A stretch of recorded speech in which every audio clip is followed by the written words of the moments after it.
كانوا قليلا من الليل ما يهجعون وبالأسحار هم يستغفرون. Masa Nabi Muhammad sallallahu alaihi wasallam Isra Mi'raj, Nabi tengok ada pokok kayu hijau kat bawah. Nabi tanya Jibril, "Ya, itu pokok kayu hijau apa?"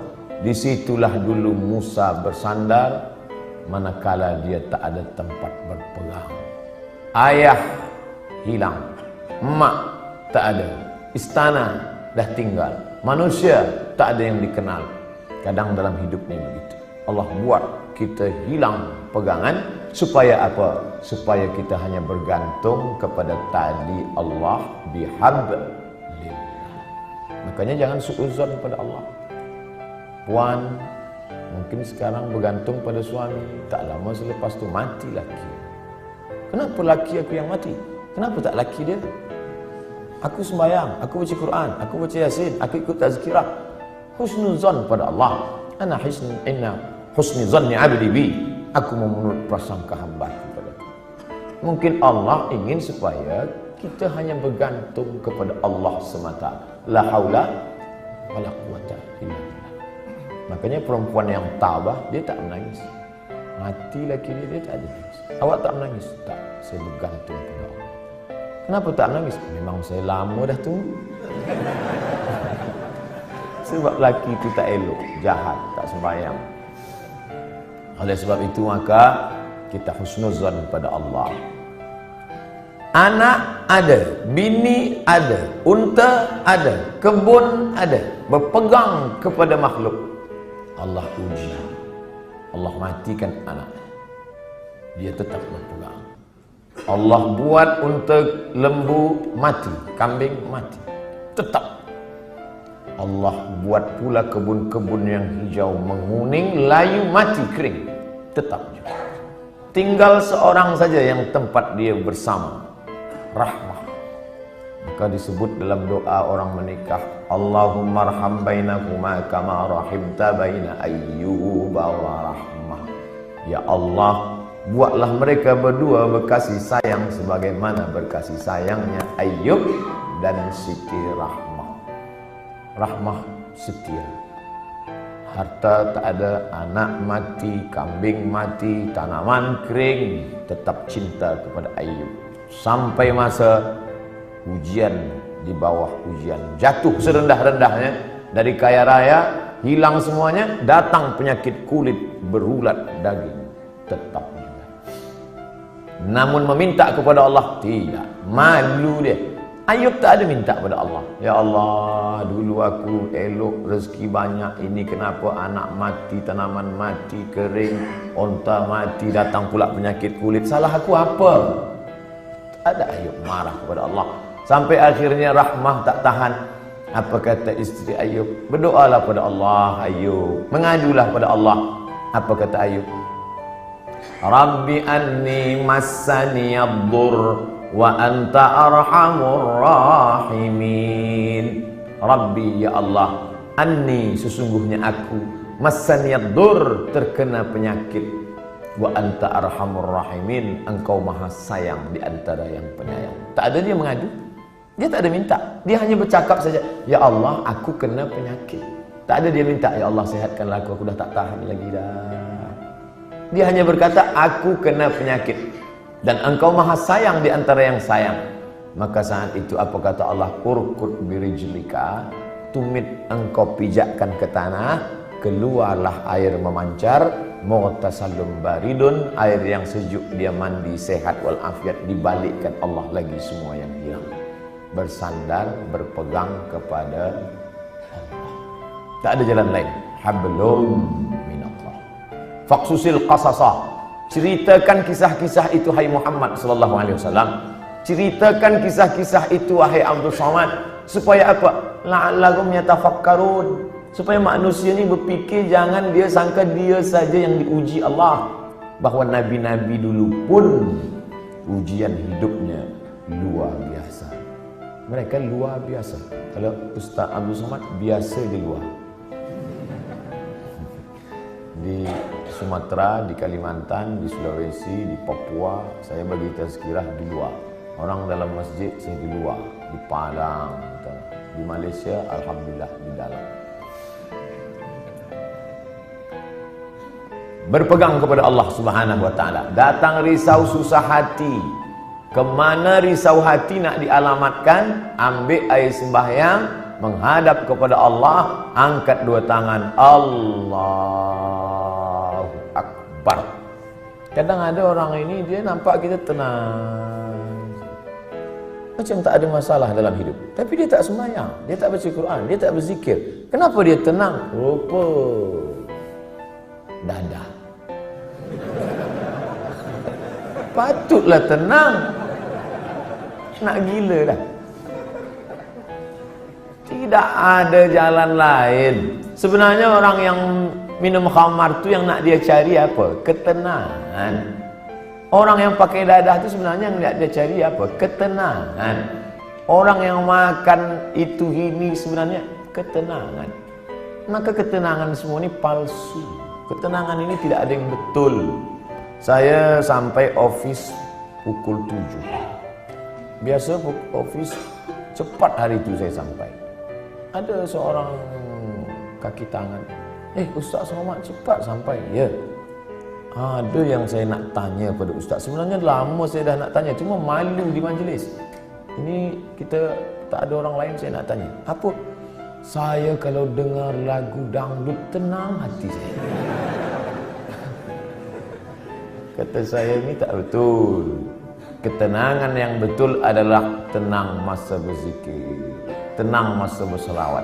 Kadang kita ni jaga pagi tidur, sempit rasa hidup, tak tahu entah apa yang menyusahkan hati, maka lapangkan. Orang lain dia kata, bila anda nak tenang, pejamkan mata, tarik nafas, tarik, tahan. Kita tak diajarkan macam tu. Kita diajarkan hadapi hidup ini, serahkan pada Allah Subhanahu wa taala, berzikirlah. Apa zikir? Kata ustaz ini banyak-banyak berselawat. Bila engkau susah hati, banyak-banyak berselawat. Allahumma salli ala sayyidina Muhammad wa ala ali Muhammad. Allahumma salli ala sayyidina Muhammad wa ala ali Muhammad. Allahumma salli ala sayyidina Muhammad. Kata ustaz ini pula, banyak-banyak berzikir. Afdhalul zikri fa'lam annahu la ilaha illallah. Kata ustaz ini pula, yang paling elok tu tasbih. Subhanallah bihamdihi, subhanallahil azim, subhanallah. Jadi awak amalkan yang mana? Itulah ustaz. Sampai hari ini satu pun saya tak amalkan. Habib ini cakap banyak selawat, ustaz ni cakap banyak zikir tahlil. Ustaz, pilihlah. La ilaha illallah 1000 elok, selawat 1000 elok, istighfar 1000 elok. Malulah mana-mana nak bawa tasbih. Tak usah pakai tasbih, pakai tangan. Subhanallah, Allahumma salli ala sayyidina.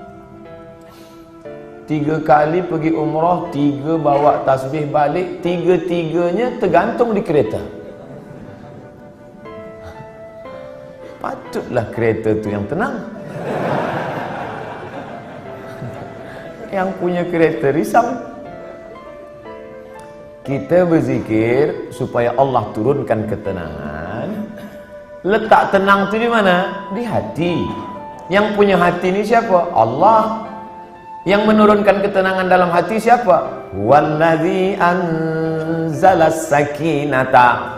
Allah yang menurunkan ketenangan fi qulubil mu'minin, ke dalam hati orang yang beriman. Kadang hati itu macam kopi yang dikacau, kacau balau. Tapi kemudian manakala kita berzikir, terasa dia tenang. Pagi nak pergi ke office, Allahumma salli ala sayyidina Muhammad, Allahumma salli ala sayyidina Muhammad, Allahumma salli. Baca dapat dari rumah, makin jam makin banyak. Kalau kita marah, mengamuk, apakah jam itu berjalan? Tidak. Mengamuk macam apa ni? Bukan dia bergerak. Kalaulah kita mengamuk dia bergerak, tentu kita mengamuk, kejap mengamuk, kejap mengamuk. Dia tidak akan merubah apapun. Maka banyak-banyak berzikir, banyak-banyak berselawat. Apalagi kita duduk di kota besar internasional. Nak berangkat pagi jam, balik jam, di tempat kerja pula banyak masalah. Bila lagi kita nak dapat ketenangan? Maka tak ada jalan lain kecuali hablum minallah. Berzikir. Saya malu nak bawa tasbih ustaz. Okey, ada yang sekarang pasang macam ring cincin. Okey. Subhanallah, subhanallah, subhanallah. Tenang, terasa tenang. Subhanallah, subhanallah. Dapat 100. Subhanallah. Dapat 200. Dapat 1000, ambil gambar.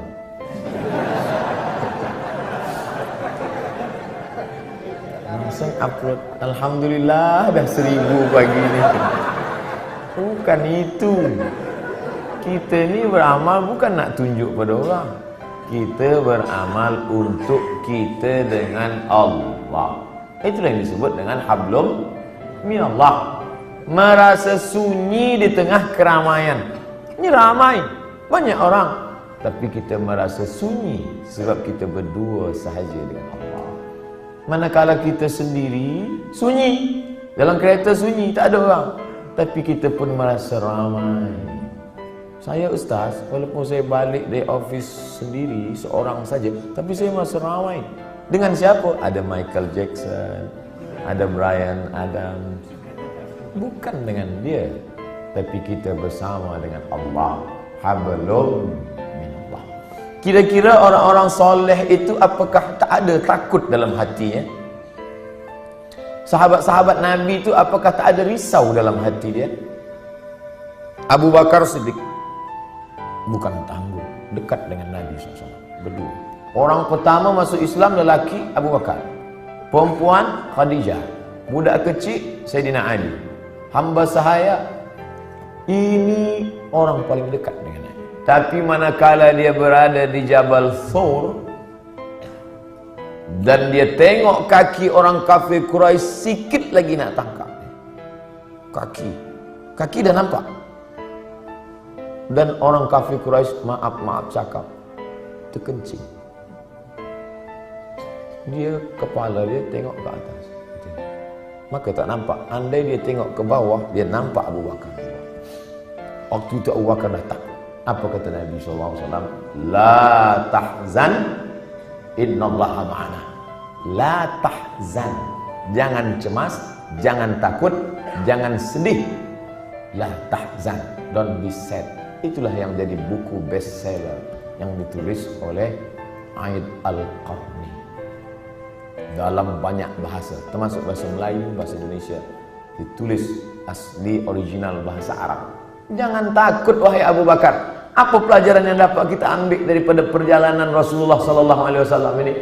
Bahwa orang selevel Abu Bakar pun yang dijamin masuk surga, tetap dalam hatinya ada rasa takut, ada rasa cemas, ada rasa sedih, ada susah hati. Jadi kalau ada orang, aku selepas banyak berzikir ni memang tak ada takut lah. Awak tak usahlah dusta. Abu Bakar pun takut, apalagi awak abu-abu. Ustaz Somad ada rasa takut? Ada. Kenapa kita hilangkan itu dengan banyak berzikir? Mengusir, menghalau dia dari hati kita.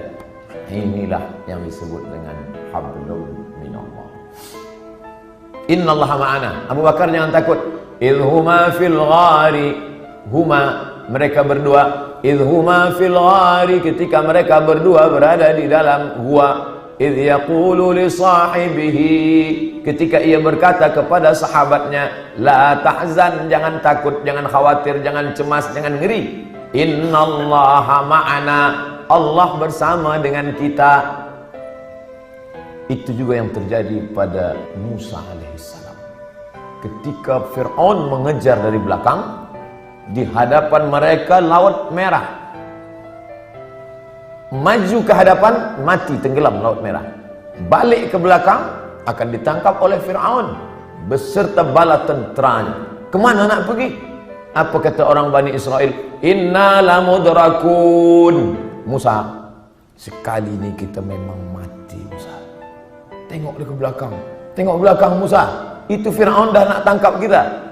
Di hadapan kita pula Laut Merah. Inna lamudrakun. Kita akan ditangkap. Apa kata Musa? Kalla. Tidak. Inna ma'iya Rabbi.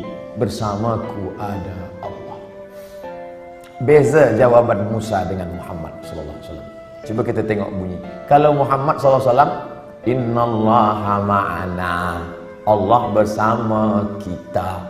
Kita ramai. Kalau Musa ada, inna ma'iya Rabbi. Bersamaku, aku saja, kamu tidak. Kenapa beza cakap Musa dengan cakap Muhammad sallallahu alaihi wasallam? Kerana sahabat Musa berbeza dengan sahabat Muhammad. Sahabat Muhammad ketakutan. Orang yang ketakutan, kita bagi dia semangat. Jangan takut, Allah bersama kita. Sedangkan sahabat Musa, mereka menakut-nakutkan saja. Musa nampaknya tertangkap lah kita ni. Kira-kira sahabat Tuhan selama ni sahabat Musa ke sahabat Muhammad? Bila kawan kita itu ketakutan, pakai jawaban Muhammad SAW.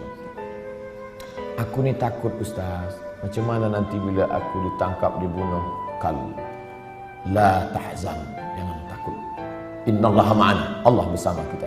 Tapi bila ada yang takut-takutkan saya, Ustaz, nanti Ustaz akan ditangkap, Ustaz akan dibunuh, Ustaz akan diculik, kalla, sekali-kali tidak.